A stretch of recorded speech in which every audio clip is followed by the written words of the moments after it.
افطار روزانہ کرتے ہیں، دسترخوان پر بیٹھتے ہیں تو جب کھجور اٹھائیں یہ دعا روزانہ افطار میں ضرور کر لینا۔ اب حضرت عبد الرحمن بن عوف کہتے ہیں میرے جو انصار بھائی تھے مدینے کے، وہ مجھے لے کر اپنے گھر آئے، کہا بھائی عبد الرحمن آؤ میں تمہیں مدینے کے بازار دکھاؤں، میں مدینے کے حالات تمہیں بتاؤں اور میری جائیداد تمہیں بتاؤں۔ لے کر کے آئے، نبی پاک صلی اللہ علیہ وسلم نے صرف منہ بولا بھائی ہے نا، ماں کا بیٹا تو نہیں تھا، حضور نے فرمایا کہ آج سے تمہارا بھائی ہے۔ تو مدینے کے وہ انصار صحابی حضرت عبد الرحمن بن عوف سے کہتے ہیں دیکھو مدینے میں میرے اتنے باغیچے ہیں، ان میں سے آدھے تمہارے آدھے میرے، میری دکانیں ہیں ان میں سے ایک دکان تمہاری ایک دکان میری، میرے گھر یہ ہیں آدھا گھر کا حصہ میرا آدھا تمہارا، حتیٰ کہ وہ یہاں تک آدھا آدھا کرتے گئے۔ مدینے کے وہ صحابی کہتے ہیں کہ آپ اجنبی ہیں، نئے آئے ہیں مدینے میں، لہٰذا تمہیں سیٹل ہونے میں ٹائم لگے، میری 2 بیویاں ہیں، میں نے نکاح کیا ہے، ایک بیوی کو میں طلاق دے دوں گا، عدت کے بعد تم اس سے نکاح کر لو۔ یعنی ہر چیز میں انہوں نے تقسیم کر دیا۔ حضرت عبد الرحمن بن عوف کہتے ہیں آپ مجھے اتنا سب کچھ نہ دیں، مجھے ایک کام کریں بازار لے چلے مدینے اور مجھے بازار کے معاملات دکھا دیں، اور اس کے بعد پھر تھوڑے سے مال کیپٹل کی ضرورت ہے، اس کے بعد پھر میں خود کھڑا ہو جاؤں گا۔ وہ صحابی حضرت عبد الرحمن بن عوف رضی اللہ تعالیٰ عنہ کا ہاتھ پکڑ کر مدینے کے بازاروں کا معائنہ کروایا، اور اس کے بعد بازار میں انہوں نے تجارت شروع کی۔ جانتے ہیں حضرت عبد الرحمن بن عوف یہ وہ صحابی ہیں جن کے پاس اللہ نے اتنی برکت دی کہ ان کے انتقال کے بعد ان کی بیویوں کو جو 8واں حصہ تقسیم کیا گیا تھا، 8واں حصہ، 4 بیویوں کے درمیان 8ویں حصے میں بھی ایک ایک حصہ جب بیوی کو دیا گیا تھا تو ایک ایک گھر بھر کر کے چاندی جمع کر دی گئی تھی وراثت میں۔ اس قدر اللہ تعالیٰ نے برکت عطا کی تھی۔ لیکن یہ کیسے ممکن ہوا کہ ایک مالدار صحابی نے ان کا ہاتھ پکڑ کر بازار میں کھڑا کیا اور انہیں کام پر لگایا اور تجارت سکھائی؟ یہ طریقہ کار تھا۔ آج جو سرمایہ دار لوگ ہیں ان کی خواہش صرف یہ ہوتی ہے کہ کتنا کمائیں ہم غریبوں سے، لوگوں سے کتنا مال ہمارے پاس آئے، پروفٹ چاہیے، جہاں سے آئے جمع کرتے جاؤ۔ کبھی یہ کیوں نہیں سوچتا کوئی کہ جن سے ہم نے خوب کمایا ہے ان پر ہم تھوڑا خرچ بھی کریں، ان کے مصالح کے لیے، ان کے کاموں کے لیے۔ ہم بڑے بڑے پونجی پتیاں جتنے ہیں ہمارے ملک میں، تو وہ بڑے لوگ ہیں جو دنیا کے ٹاپ لیول پر آتے ہیں، ورلڈ کے سب سے مالدار لوگوں میں آتے ہیں، لیکن ان کا غریبوں میں حصہ کیا ہے؟ جا کر کے دیکھ لو، کچھ بھی نہیں ہوگا، بلکہ لوٹ مار کے علاوہ کچھ نہیں ہے، لوٹ کھسوٹ کے علاوہ کچھ نہیں ہے۔ یہ تو ہمارے گھروں میں لگنے والی بجلیوں کا اتنا خون چوستے ہیں، ہر جگہ پر تو یعنی جتنے بھی لوگ ہیں ان سے یہ پونجی پتی لوگ صرف کمانا جانتے ہیں، ریٹرن نہیں دینا چاہتے۔ جبکہ نظام مصطفیٰ یہ تھا، نظام مصطفیٰ یہ حضرت عثمان غنی رضی اللہ تعالیٰ عنہ بہت بڑے پیسے والے تھے۔ نبی پاک صلی اللہ تعالیٰ علیہ وسلم کے پاس جب کوئی حاجت مند آتا تو حضور حضرت عثمان کے پاس بھیجتے تھے، اور حضرت عثمان غنی یہ نہیں پوچھتے تھے کہ کس کام کے لیے چاہیے، کتنا چاہیے۔ نبی پاک صلی اللہ تعالیٰ علیہ وسلم کی طرف سے آیا ہے تو وہ اپنا سب کچھ اتنا دیتے تھے کہ وہ خود اپنے زمانے کا ایک بہت بڑا مالدار بن جاتا تھا۔ یہ نظام مصطفیٰ ہے۔ آج زکوٰۃ کا نظام پورا درہم برہم ہے، زکوٰۃ ہمارے ہاں نکالی جاتی ہے لیکن نظام ایسا درہم برہم ہے، کہیں جا کر کے زکوٰۃ کا پیسہ جام ہو جاتا ہے، مستحقین ویسے کے ویسے ہیں۔ ہمارے مسجدوں کے باہر مانگنے والوں کی تعداد سال بھر میں کبھی کم نہیں ہوتی، یا کچھ لوگ اگر پیشہ ور مانگتے ہیں تو انہیں روکنا چاہیے۔ میں یہ نہیں کہتا کہ وہ صرف اور صرف غریب مستحقی ہیں، ہو سکتا ہے کچھ لوگ پیشہ بنا لیے ہوں مانگنے کو، لیکن مسلمانوں کو ان تمام چیزوں کو روکنا چاہیے۔ اور ہماری زکوٰۃ کا جو نظام ہے، اللہ نے سب سے پہلے قرآن میں فرمایا انما الصدقات للفقراء والمساکین، سب سے پہلے زکوٰۃ کے مستحقین فقیر ہیں، مساکین ہیں۔ اور پھر یہ جو مدارس کا ہے، مدرسوں کو زکوٰۃ دے، ان کا نمبر قرآن پاک میں سب سے اخیر میں ہے، فی سبیل اللہ، یعنی جو اللہ کی راہ میں ہیں وہ طالب علم ہے۔ ہاں اگر وہ مستحق غریب ہے، فقیر ہے، تو ٹھیک ہے، وہ بھی نمبر 1 پر زکوٰۃ لے سکتا ہے۔ لیکن آج ہمارے لوگوں میں ایک ذہن میں یہ بات بیٹھی ہے کہ زکوٰۃ صرف اور صرف ایک جگہ جو مدرسوں کو دی جاتی یہی ہے، وہ ایک حصہ ہے، آپ ضرور دیں، جو مستحق ادارے ہیں وہ دین کا نظام چلا رہے ہیں ضرور دیں، لیکن آپ آس پاس کبھی نظر نہیں کرتے، اپنے ارد گرد نظر نہیں کرتے۔ قرآن پاک میں ان فقیروں کا ذکر کیا گیا ہے کہ جو شرم کے مارے تم سے مانگتے نہیں وہ حقیقت میں فقیر ہے، حیا کی وجہ سے تمہارے پاس ہاتھ نہیں پھیلاتے وہ حقیقت میں فقیر ہیں، اور ان کو دینے پر اللہ نے تمہارے بہت بڑے اجر کا وعدہ فرمایا۔ یہ احساس آپ کو خود کو ہونا چاہیے۔ میں آج ایک مثال دوں، نبی پاک صلی اللہ تعالیٰ علیہ وسلم کا جو نظام ہے، سیدنا عثمان غنی رضی اللہ تعالیٰ عنہ کا جو مال تھا، حیرت ہوتی ہے آج بھی مدینہ طیبہ میں حضرت عثمان غنی کا اکاؤنٹ چل رہا ہے، آج بھی ان کے بینک کا کھاتہ چل رہا ہے، 14 صدیاں گزر گئی، ان کے نام کی جائیداد آج بھی موجود ہے، ان کا باغیچہ، ان کا کنواں جو انہوں نے خرید کر کے وقف کیا۔ جس کے پاس مال ہے وہ اگر اپنے سرمائے کو ریٹرن قوم تک پیش کرتا ہے تو اس کا مطلب یہ نہیں ہے کہ اس کا سرمایہ کم ہو جائے گا۔ تاریخ کی سچائیاں بتا رہی ہیں 14 سینچریاں گزر گئی لیکن ان کے مال میں ابھی بھی کمی نہیں ہے۔ مدینہ طیبہ میں ان کے نام کی پوری ہوٹل بھی ہے، وقف عثمان بن عفان، حضرت عثمان غنی رضی اللہ تعالیٰ عنہ کے وقف کی ہوئی چیزیں آج بھی مدینہ میں موجود ہیں اور سرمایہ کما رہی ہیں، آج بھی کما رہی ہیں۔ مدینہ طیبہ میں جب حضور تشریف لائے حالات کیا تھے؟ ایک ہی کنواں تھا میٹھے پانی کا، اور وہ بھی یہودی کے قبضے میں تھا، وہ پانی بیچتا تھا، تو پانی بیچا جاتا تھا۔ ظاہر سی بات ہے یہ استحصال آج بھی کچھ لوگ کرتے ہیں، جب ضرورت کی چیزیں نہیں ملتی مارکیٹ میں تو کچھ مالداروں کے پاس یہ چیزیں ہوتی ہیں اور وہ لوگوں کو جو 10 روپے کی وہ 100 روپے میں بیچتے رہتے ہیں۔ یہ احتکار اسلام میں ناجائز و حرام ہے، لوگوں کی مجبوری کا فائدہ اٹھانا۔ جب تمہارے لیے ضرورت تھی، یہ 5 روپے کا ماسک جو ہے 50 روپے میں بھی بیچا جا رہا تھا، کیونکہ اب لوگوں کو ضرورت تھی، تو لوگوں کی ضرورت کو دیکھ کر کے اس کا منافع بڑھا دینا اور لوگوں کی مجبوری کا فائدہ اٹھانا، اسلام اس کی کبھی اجازت نہیں دیتا۔ جب مدینہ طیبہ میں آئے، ایک یہودی سب کو پانی بیچ رہا ہے، پینے کا پانی۔ صحابہ جو غریب تھے حضور کی بارگاہ میں آئے، عرض کیا کہ یا رسول اللہ صلی اللہ علیہ وسلم، اتنی غریبی ہے کہ ہم پانی خرید کر نہیں پی سکتے۔ حضور اکرم صلی اللہ تعالیٰ علیہ وسلم نے اعلان فرمایا، کوئی ہے ہم میں سے جو اس کنویں کو خرید کر کے اللہ کی رضا کے لیے وقف کرے اور مسلمانوں کو پانی پہنچائے، اس کے لیے اللہ تعالیٰ جنت کی پوری نہر عطا فرمائے۔ حضرت عثمان غنی کھڑے ہوئے، مال والے تھے، پیسے تھے، کہا کہ یا رسول اللہ صلی اللہ علیہ وسلم مجھے اجازت دیں، میں یہ سودا کرتا ہوں۔ گئے، لیکن ماننا بھی تو چاہیے، جو مالک ہے کنویں کا اس کے پاس آئے، یہودی تھا، اس سے کہا تو یہ کنواں مجھے بیچ دے، اور ریٹ لگانا شروع کیا، کتنا جو تھا ہی نہیں اس وقت کا ریٹ۔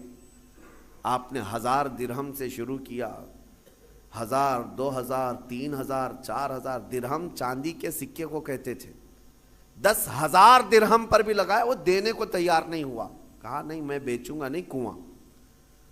پھر حضرت عثمان غنی نے ایک راستہ ہی نکالا، کہا اچھا ٹھیک ہے تو نہیں بیچے گا، پارٹنرشپ میں تو کر لیتے ہیں، آدھا آدھا کر لیں گے، تو آدھا مالک میں آدھا مالک، ایک دن تو بیچ ایک دن میں بیچوں گا۔ وہ اس بات پر راضی ہوا کہ کنواں تو میرے پاس ہی رہے گا، پارٹنرشپ میں لے لوں گا۔ 12,000 درہم چاندی کے سکے دے کر حضرت عثمان غنی نے کنویں کی آدھی ملکیت اپنے حاصل کر لی، آدھی ملکیت لے لی۔ اب اس کے بعد طے یہ پایا تھا کہ ایک دن یہودی کے قبضے میں رہے گا، ایک دن حضرت عثمان غنی کے قبضے میں رہے گا۔ اس کے قبضے میں جب ہے وہ پانی بیچے، جب ان کے قبضے میں ہو تو یہ پانی بیچے۔ حضرت عثمان نے آدھا پارٹنرشپ میں لیا اور مدینے میں آ کر اعلان کر دیا جسے پانی چاہیے وہ میری باری کے دن مفت میں لے جائے، جس کو اپنے پانی کی ضرورت ہے۔ مدینے کے غربا، مساکین اور سب اہل مدینہ حضرت عثمان کی باری کا انتظار کرتے، جس دن ان کی باری ہوتی تھے، اور جب یہودی کی باری ہوتی وہ مکھیاں مارتا بیٹھتا، کون خریدتا؟ جب پانی مفت میں تقسیم ہو رہا ہو تو پیسے دے کر اس سے کون لیتا؟ تو اس نے جو سودا کیا تھا پھر وہ کہنے لگا کہ میں تو گھاٹے کا سودا کر لیا۔ عثمان چالاکی کر گیا، یہودی کہتا رہا، اور اس کے بعد کئی دن تک اس کے کنویں پر کوئی خریدار نہیں آتا۔ تو اب حضرت عثمان کے پاس وہ آیا اور کہا باقی آدھا بھی خرید لو، آدھے کی جو پارٹنرشپ چلا رہے ہو باقی آدھا بھی تم خرید لو۔ حضرت عثمان غنی اس وقت کہتے ہیں اب مجھے خریدنا نہیں ہے، پارٹنرشپ پہ ہی چلیں گے، آدھے آدھے پر ہی چلیں گے۔ پھر حالات یہاں آئے کہ بہت اونے پونے اس یہودی کو چند سکوں پر، چند درہموں پر اپنا پورا کنواں دے کر جانا پڑا۔ حضرت عثمان غنی نے بہت مختصر سی دولت سے باقی کا کنواں خرید لیا، اور اس کے بعد بارگاہ رسالت مآب صلی اللہ علیہ وسلم میں حاضر ہوئے۔ عرض کرتے ہیں یا رسول اللہ صلی اللہ علیہ وسلم، اس کنویں کی ملکیت مجھے پوری کی پوری حاصل ہو گئی، میں آپ کو گواہ بنا کر عرض کرتا ہوں میں اس کنویں کی ملکیت سے دستبردار ہوتا ہوں، آج سے یہ کنواں صرف اور صرف اللہ کے نام پر وقف ہو گیا۔ جسے پانی چاہیے وہ کنواں آج بھی 1400 سال کے بعد پانی دے رہا ہے، مدینے میں آج بھی موجود ہے، پورے مدینے کو پانی پلایا۔ مدینے والے جب تک رہے پانی پیتے رہے، پورے خلفائے راشدین کا دور گزرا، صحابہ تابعین کا دور گزرا، نہ جانے کتنے بادشاہوں کا دور گزرا، وہ کنواں اسی طرح موجود ہے۔ آج کے دور میں بھی جا کر کے دیکھیں، پورا ایک محلہ ہے بیر عثمان نام سے مدینے میں۔ بیر عثمان کا مطلب ہوتا ہے عثمان کا کنواں، پورے محلے کا نام ہے۔ یہ میں آپ کو یہ کہنا چاہتا ہوں، اللہ نے اگر آپ کے پاس کوئی چیز دولت عطا کی، نعمت عطا کی، اس کو اگر مخلوق خدا پر ریٹرن کرتے ہو ختم نہیں ہوتا، مولا ہمیشہ کے لیے قائم فرما دیتا ہے۔ اور قرآن میں وَأَمَّا مَا يَنْفَعُ النَّاسَ فَيَمْكُثُ فِي الْأَرْضِ، جو لوگوں کو نفع دیتا ہے وہ زمین میں ہمیشہ برقرار رہتا ہے، لوگوں کو نفع دیتا ہے وہ زمین میں برقرار رہ جاتا ہے۔ آج کے اس ظالمانہ نظام کے خلاف میں بات کروں گا۔ اقوام متحدہ UN کی رپورٹ کے اعتبار سے، ابھی پچھلے سال کی بات کر رہا ہوں، 2022 میں تقریباً 53 کنٹریز ایسی ہیں جس میں 11.5 کروڑ لوگ صرف بھوک کی وجہ سے مرے ہیں۔ 11.5 کروڑ لوگ بھوک مری، یہ دنیا کا اتنا بڑا ہوا ہے۔ میں پوچھنا چاہتا ہوں، یہ رپورٹ نکالنے والے وہ بڑا ادارہ ہے، وہ بڑا ادارہ ہے اقوام متحدہ UN، جن کے پاس بڑے بڑے کنٹریوں کے بادشاہ آ کر بیٹھتے ہیں میٹنگوں کے لیے، تو رپورٹ نکالنے والوں کو کیا یہ شرم نہیں آتی کہ افریقہ کے غریب بچوں کی تصویریں چھاپ دیتے ہو؟ عربوں کی سونے کی کرسی کو کبھی کیوں نہیں ہلا کر کے پوچھتے کہ تمہارا ایک لقمہ ان کی زندگی بناتا ہے؟ کیوں نہیں پوچھا جاتا؟ دنیا میں یہ نظام نہیں ہے۔ دنیا آج مالداری کے حصول میں اور کمپٹیشن میں اتنی آگے بڑھ رہی ہے، ہر کوئی مال میں کمپٹیشن کرنا چاہ رہا ہے۔ آج عربوں کی حالت بھی دیکھیں آپ جا کر، وہ اونچی بلڈنگیں بنانے میں ایک دوسرے کی دوڑ میں لگے ہوئے ہیں، کسی کو 150 منزلے کی بنانی ہے، کسی کو 200 منزلے کی بنانی ہے، اور ایسے ایسے پروجیکٹ پلان لوگوں کے درمیان متعارف کرانا چاہتے ہیں۔ سعودی بھی دوڑنے لگ گیا، قطر بھی دوڑ رہا ہے، UAE بھی دوڑ رہا ہے، مال کی ریل پیل اتنی ہے، لیکن ان کے قریب میں یمن کے 50 لاکھ لوگ بے گھر ہیں، سیریا کے، شام کے، عراق کے، فلسطین کے بچے کھانا تو دور، بیماری میں دوا کی ایک گولی انہیں میسر نہیں ہے، وہ چھوٹی چھوٹی بیماریوں میں دم توڑ جاتے ہیں، مر جاتے ہیں۔ ہے تو امت مصطفیٰ، ان مالداروں سے سوال ضرور ہوگا، ضرور ہوگا۔ ان کے بغل میں، بلکہ ان کے سائے میں وہ تمام قومیں ہیں جو چیخ رہی ہیں لیکن کسی کی چیخ ان کے کانوں تک نہیں آتی. آپ جا کر کے دیکھیں کھانا ان کے کھانے کا طریقہ یہ ہے کہ 2-4 ہاتھ بڑے برتن پر رکھ کر کے عرب اس کو فیشن سمجھتے ہیں، باقی پورا کھانا گٹر میں پھینک دیا جائے. پورا کا پورا بکرا بنایا جائے، 2-3 چمچ اس میں سے گوشت نکال کر کے باقی پھینک دیا جائے. یہ ہم نے اپنی آنکھوں سے دیکھا ہے. 1-2 نہیں، کئی کنٹل کی تعداد میں کھانا اس طرح پھینک کر کے بہا دیا جاتا ہے. اور ایک طرف ایک بریڈ کے لیے، ایک روٹی کے لیے سیریا میں بچے دھوپ میں دن بھر قطار لگا کر کھڑے ہوتے ہیں. کوئی ریلیف بانٹنے والی تنظیم آتی ہے اور جو لوگوں سے چندہ کر کے وہاں جا کر کے لوگوں کو خیرات کرنے والی کوئی تنظیم آتی ہے. ایک گاڑی آتی ہے تو بچے ایسے جھپٹ پڑتے ہیں جیسے چیل جھپٹتی. ہمارے ساتھ ہوا ہے. ہم بس لے کر کے عراق میں جائیں تو بس کا دروازہ کھولنا مشکل ہوتا ہے، بچے اس طرح سے پورے دروازے کو لٹک جاتے ہیں. اکثر تو ہمیں یہ ڈر لگتا تھا کہ کوئی بچہ ٹائر کے نیچے نہ آ جائے. ڈرائیور سے ہم بار بار کہتے بھی تھے کہ اتنے بچے ہیں، ایک بار بس کسی محلے میں چلی جائے تو 100-150 بچے 5 سال سے 7 سال کی عمر کے، دیکھو تو ان کے چہرے گلابی رنگت خوبصورت ہیں، لیکن الجھے بال، پھٹے کپڑے، اور ہمارے کپڑوں سے لپٹ جائیں اور بانٹنے والا تھک جاتا ہے. مجھے یاد ہے 11ویں شریف کے موقع پر بکرے ذبح کر کے ہم نے اپنا نہیں پکایا، ان غربا اور مساکین کے جو ریفیوجی کیمپ تھے اس میں لے کر کے گئے. ایک گوشت کا ٹکڑا 1/4 کلو کا ہوتا تھا. 1/4 کلو کا گوشت کا ٹکڑا ایک کو تقسیم کیا جا رہا ہے. بچے اس طرح سے جھپٹ کر کے لیتے اور میں نے دیکھا ہماری آنکھیں بھیگ گئی تھی. وہ جب گوشت کا ٹکڑا لے کر اپنی جھوپڑی میں جا رہے تھے تو چوم چوم کر کے آنکھوں کو لگا رہے ہیں اور پکار پکار کر کے اپنی اماں سے کہہ رہے ہیں کہ گوشت آ گیا گھر میں، گوشت آ گیا گھر میں. یہ کیفیت ان ممالک کی میں بتا رہا ہوں جہاں امت مصطفیٰ آباد ہے. میرے عزیزو، یہ درد اس لیے کہہ رہا ہوں، ایک طرف سرمایہ دارانہ نظام ہے، اربوں کی پیسوں کی ریل پیل، دیکھو ان کو سونے کی کرسیاں بنانا ہے، سونے کے کموڈ بنانا ہے، ان کو لگژری گاڑیوں کا کلیکشن جمع کرنا ہے، اور کوئی امریکہ اور سپر پاور کنٹری کا کوئی بادشاہ آئے، کوئی بڑا لیڈر آئے تو اس کو سونے کی زنجیروں سے اور اس کو گفٹ سے بھر دینا ہے. لیکن ایک غریب کو 2 لقمے کھلانے کی ان کے اندر توفیق نہیں. یہ سارا مسئلہ صرف توفیق الہی سے ہے. اسی لیے رمضان المبارکہ میں ان لوگوں کا احساس کرو. اگر احساس نہیں ہے تو پھر جینے کا کوئی مقصد بھی نہیں ہے. احساس ہی سب سے بڑے ایمان کی طرف لے جاتا ہے. آپ کو یہ احساس ہونا چاہیے. میرے آقا صلی اللہ تعالی علیہ وسلم نے حدیث میں فرمایا من لم یہتم بامرنا فلیس منا. جو اس حال میں صبح کیا کہ میری امت کے بارے میں کچھ نہیں سوچا، وہ میری امت میں سے نہیں ہے، میری امت میں سے نہیں ہے. آج آپ تمام حضرات سے بھی میں یہی کہوں گا، تمہارا اپنا روزہ، آپ کو پتہ ہے روزہ آپ بھوکے پیاسے رہتے ہیں، لیکن اس کے باوجود جب اجتماعی طور پر کہیں افطار ہو رہی ہو، مسجدوں میں جاؤ یا کہیں ایسی جگہوں پر جا کر افطار کرو جہاں دوسرے لوگ بھی ہوں. تمہارے افطار تو کرنا ہی ہے، لیکن اپنے ہاتھ سے اٹھا کر اپنے ایک بھائی کو کھجور بھی دے دیا، اس کے روزے کے برابر بھی آپ کو ثواب ہے. اللہ تبارک و تعالیٰ نے یہ نظام تمہارے لیے رکھا ہے. صحابہ اکرام فرماتے ہیں ایک وقت وہ تھا رمضان کے روزے کے افطاری کا وقت قریب تھا.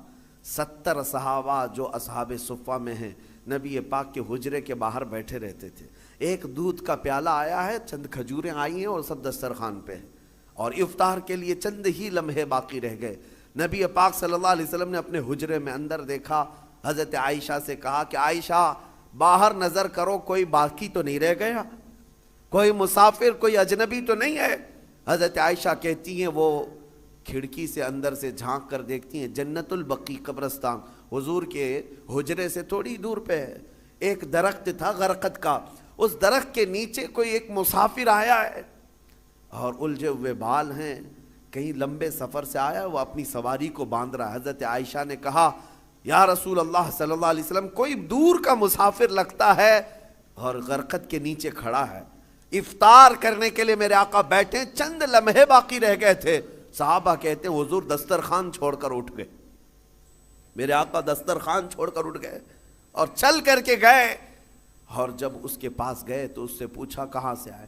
وہ بڑا لمبا سفر کر کے آیا تھا، اور حضور اکرم صلی اللہ تعالیٰ علیہ وسلم نے اس سے پوچھا کہ یہاں آنے کا مقصد کیا ہے؟ آنے والے نے کہا میں محمد صلی اللہ علیہ وسلم سے ملاقات کے لیے آیا ہوں، میں انہیں دیکھنے آیا ہوں۔ حضور نے ہاتھ پکڑ کر طلب کیا کہ چلو ہمارے ساتھ، اور حضور اکرم صلی اللہ تعالیٰ علیہ وسلم لا کر کے اس کو دسترخوان پر بٹھائے، اور جب دسترخوان پر بیٹھا ایک دودھ کا پیالہ تھا، حضور نے پیش کیا، وہ آیا ہوا مسافر پورا دودھ پی گیا۔ یہاں کسی کے لیے سب روزے والے لوگ ہیں، دودھ پی گیا۔ نبی پاک صلی اللہ تعالیٰ علیہ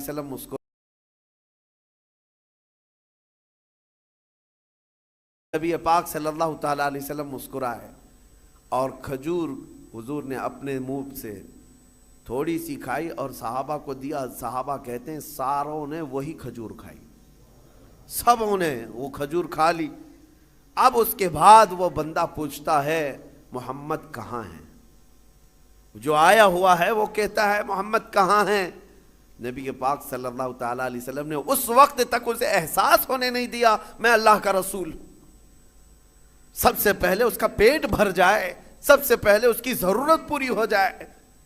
پھر صحابہ نے کہا تیرا ہاتھ جس نے تھاما تھا وہی اللہ کا رسول ہے، وہی محمد عربی صلی اللہ تعالیٰ علیہ وسلم ہے۔ اے احساس ہے میرے عزیزو، آج اللہ تعالیٰ نے کوئی چیز تمہارے پاس دی ہے تو ذخیرہ اندوزی کے جرم میں کبھی مبتلا مت ہونا۔ ذخیرہ اندوزی کا مطلب یہ کہ خزانے جمع کرتے رہو کرتے رہو۔ قرآن کہتا ہے والذین یکنزون الذهب والفضة ولا ينفقونها في سبیل اللہ فبشرهم بعذاب علیم۔ اللہ فرماتا جو خزانہ جمع کر رہے ہیں، سونا چاندی ذخیرہ کرو ذخیرہ کرو، تمہیں جتنا جمع کرنا ہے جمع کرو، لیکن اس کا حق ادا نہیں کیا، اس کی زکوٰۃ نہ نکالی۔ اللہ فرماتا ہے اے حبیب ان لوگوں کو بشارت دے دیں دردناک عذاب کی۔ یوم یحمى علیہا فی نار جہنم فتکوی بہا جباہہم وجنوبہم وظہورہم ھذا ما کنزتم لانفسکم فذوقوا ما کنتم تکنزون۔ قیامت کے دن اللہ فرما رہا ہے اس دن آگ تپائی جائے گی جہنم کی، اور پھر یہ جو لوگ ذخیرہ اندوزی میں ملوث تھے ان کی پیشانیوں کو داغا جائے گا، ان کی پیٹھ کو داغا جائے گا، ان کے دونوں بازوؤں کو داغا جائے گا، اور پھر ان سے کہا جائے گا چکھو یہ تمہارا وہی مال ہے جس کو تم جمع کر کے سانپ کی طرح بیٹھے رہتے تھے۔ اگر اللہ نے دیا خوب جمع کرو، خوب حاصل کرو، لیکن اس کا حق بھی ادا کرو، اس کا حق ادا کرو۔ آج حالات ہمارے پوری امت کے لیے اس قدر دردناک ہیں۔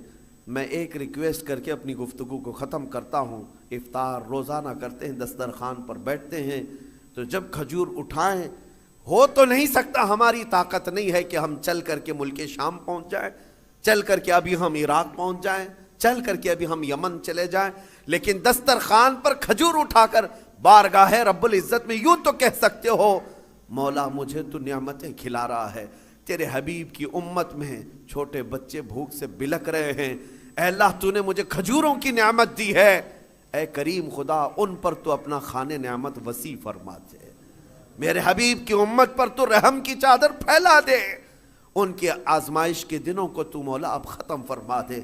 یہ دعا روزانہ افطار میں ضرور کر لینا۔